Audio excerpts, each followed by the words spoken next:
This is a new quick coupler. First one building is for a Cabalco 210, or basically a 200 size machine. Pins on top fit, in this case they're welded in so that they can snap onto one of my quick couplers. The advantage to this is that it'll do all the buckets from my smaller machines and the bigger machines in the 210. So my 300 Komatsu buckets, my 150 Blade Runner, my 120 buckets. This coupler will handle all of them. And it makes it very useful for doing different things. Sometimes you need lighter duty buckets, sometimes you need bigger buckets, you're hauling lighter stuff. Sometimes you've got two machines that are close but nothing matches. And now you can use them all, so you don't have to buy a bunch of extra buckets.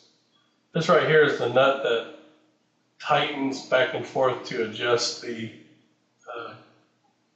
rear coupler. The shape of this is set up to handle the different size pins, the front and the back, to bite into them. The holes right here are for a hitch pin to go in, or a bolt, whatever you want to bolt in, so that this can't turn once you tighten it up for safety. Let me turn on a pin right here. This right here would be for a 120 machine, these pins. And you can see where they hit on here, where the quick coupler goes down, how it bites it and holds it. And like I said, you pin it to hold it still there for safety. I want to change the view so you can see through it. You can see in here we've got a screw going. That's what that nut is on right there. And that screw runs inside this rear hanger that adjusts about 8 inches of different adjustment, because your bigger buckets are wider at the center pin line.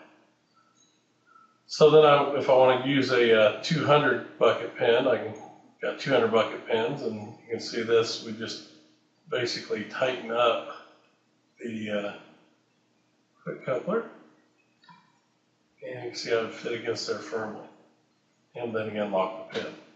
So the next one I can go into is the 300 Komatsu bucket I've got, and same thing goes. It's a wider spread yet, so I'll just take it, put it in, we'll crank it up to it till it holds it tight between the top and the bottom, and you got your pins on your bucket held.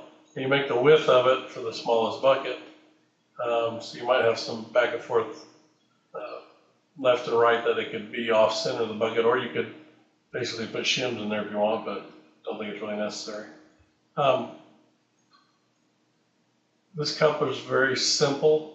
It's very strong. This is 2-inch thick steel, 1.5 inches up for the ears, 1.5 inches on the base plate, and you can see how the center columns welded up through there. That's it. That's kind of explains the whole concept of the fits-all coupler that we're building.